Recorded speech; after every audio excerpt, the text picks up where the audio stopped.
Fala pessoal, tudo bem com vocês? Eu sou o professor Alejandro, professor de Geografia.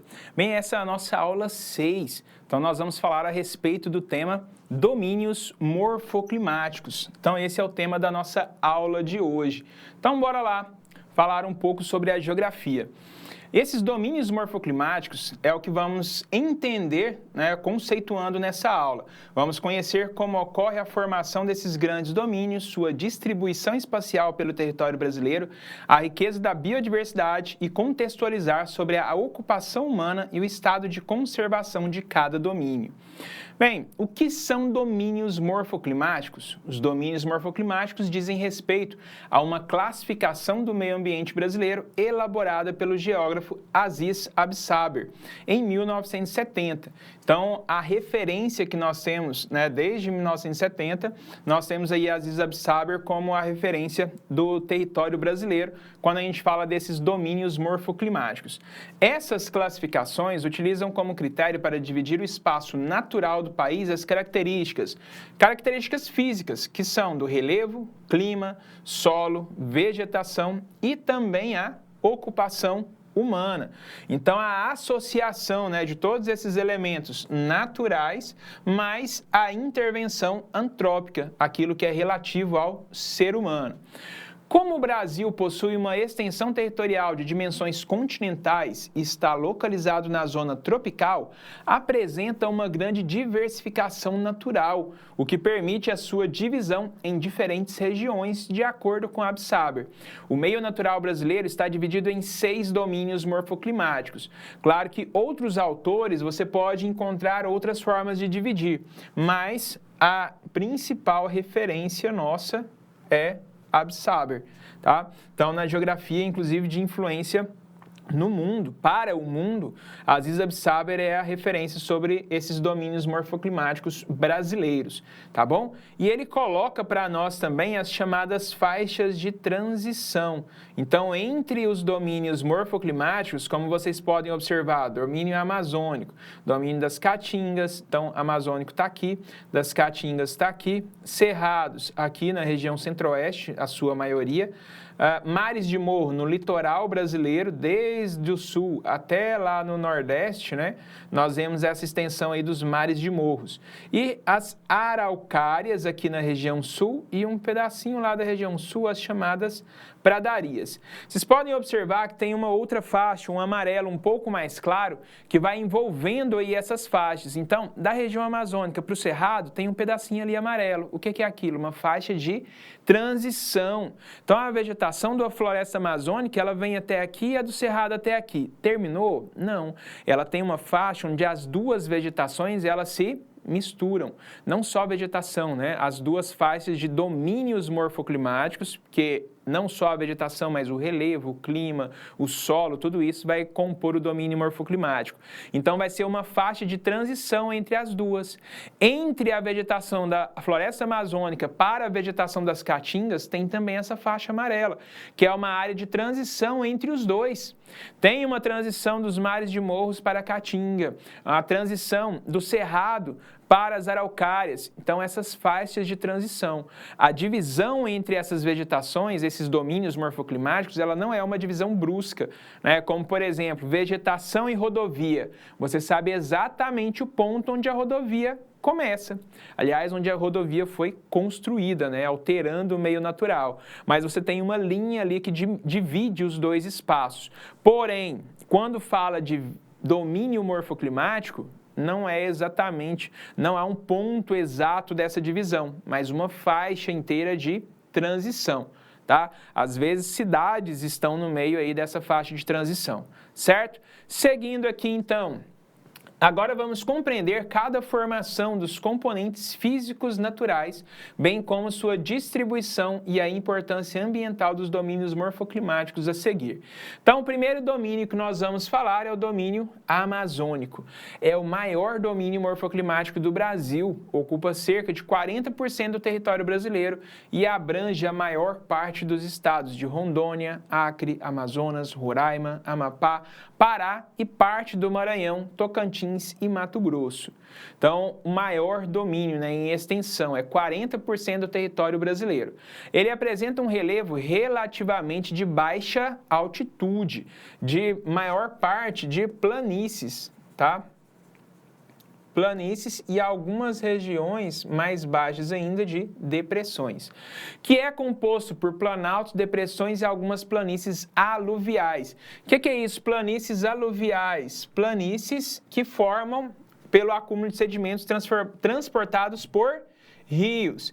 Então, são planícies, essas aluviais, que estão próximas aos cursos dos rios.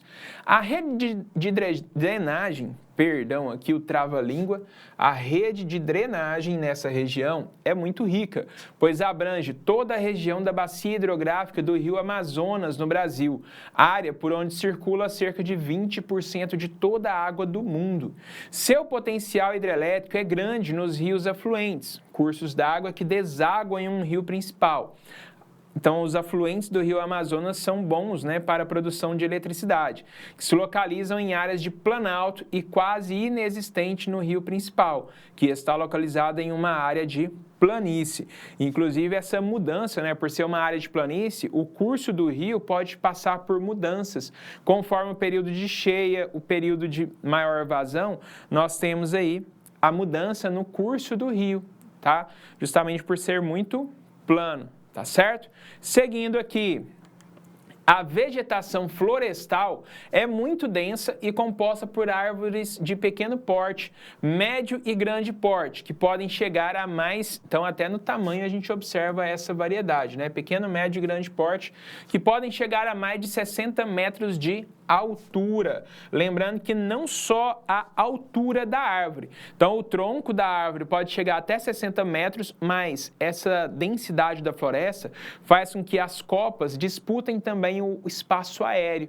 Então, as copas podem ter até esse mesmo diâmetro aí, essa mesma largura, né, da sua altura. Então, muito largas, 20, 30 metros de largura, a gente pode encontrar essas árvores nessa proporção também. Copas bem largas. Seguindo aqui, o clima característico dessa região é o equatorial, em que predominam as altas temperaturas, pouca amplitude térmica e bastante umidade. Então, é quente e úmido durante o ano inteiro, com chuvas bem distribuídas durante todo o ano.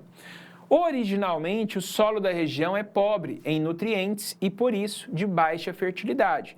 Porém, em virtude da grande quantidade de matéria orgânica que é depositada no solo diariamente pela floresta amazônica, essa baixa fertilidade é corrigida, permitindo assim a existência dessa formação vegetal na região.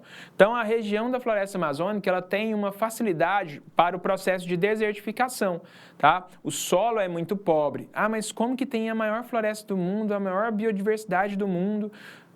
Como? Justamente é a capacidade da floresta, essas árvores muito altas, com as copas muito largas, folhas que a gente chama de latifoliadas, né? Folhas também muito grandes e largas. O que acontece? Cai diariamente muitas folhas nesse solo, formando um tapete de material orgânico. Essas folhas vão se decompondo ali e enriquecendo o solo em nutrientes orgânicos, dando a ela, então, essa capacidade de ser autossustentável, né? A floresta ser autossustentável, certo? Continuando aqui. Então, a existência dessa vegetação, permitindo a existência da vegetação nessa região. Apesar disso, essa baixa fertilidade do solo compromete o desenvolvimento de atividades agrícolas na região, pois para realizar esse tipo de atividade é preciso desmatar a vegetação original e é justamente essa vegetação que dá a possibilidade da riqueza do solo, né? O que diminui a concentração de matéria orgânica no solo, que se torna novamente de baixa fertilidade. Então, é o que a gente chama ainda essa região de fronteira agrícola. O desmatamento para o plantio só leva ao aceleramento, a aceleração do processo de desertificação do Amazonas. A ocupação humana na região é a menor do país atualmente. Mesmo não sendo indicado, tem sido cada vez mais frequente o desmatamento da vegetação natural para exploração de madeira ou implantação de atividades agropecuárias e de extrativismo mineral. Então, é algo que precisa ser combatido aí, né? O desmatamento na floresta amazônica. Partindo para a nossa região, nós temos o domínio do Cerrado. Com cerca de 2 milhões de quilômetros quadrados, o Cerrado é o segundo maior domínio do Brasil. Localiza-se em uma região de relevos planálticos, no Planalto Central do país, com diversas chapadas e chapadões, como esse domínio natural. Está no interior do país, o tipo de clima predominante é o tropical típico, ou tropical continental, em que predomina a alternância entre uma estação quente e seca e uma estação quente e úmida. A vegetação adaptada a essa alternância de estações é composta por gramíneas, então vegetação rasteira, arbustos, que a gente pode dizer que são árvores baixas, tá? Esses arbustos, e árvores de pequeno porte. E essas árvores apresentam galhos extremamente retorcidos e cascas grossas, justamente por conta de um sistema de proteção, já que as queimadas são naturais, inclusive, né, no território, por conta das estações secas. Como o solo da região é pobre e ácido, para desenvolver qualquer prática agrícola nessa porção territorial, é necessário corrigir a acidez do solo a partir da adição de calcário, o método de calagem. A rede de drenagem da região é composta por diversos cursos d'água provenientes das bacias Tocantins-Araguaia, Paraná e Paraguai, e também é influenciada pela alternância das estações que essa região possui. A ocupação humana intensificou-se bastante nas últimas décadas em razão da expansão da fronteira agrícola. Então, essa fronteira agrícola, né, até a década de 70 era uma fronteira agrícola também, a região do Cerrado.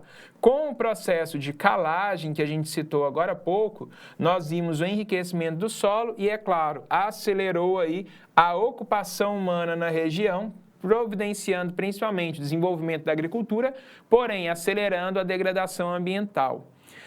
Eu vou pedir para que vocês façam a leitura dos demais domínios morfoclimáticos. Nós vimos o maior deles, que é o Amazonas, e nós vimos o domínio morfoclimático do Cerrado, que é o nosso, tá? Existe uma faixa de transição onde nós temos um terreno mais baixo e esse terreno mais baixo, essa depressão que nós temos na região, principalmente do Mato Grosso do Sul, vai dar a vegetação chamada de Pantanal, que é uma variação do Cerrado, porém, com essa região mais baixa, no período das chuvas, ela fica alagada, originando essa transição aí, essa faixa de transição que nós chamamos de Pantanal, certo? Os demais, eu peço para vocês fazerem a leitura antes de fazerem os exercícios. E nós finalizamos a nossa aula por aqui. Tchau para vocês e até a próxima. Valeu!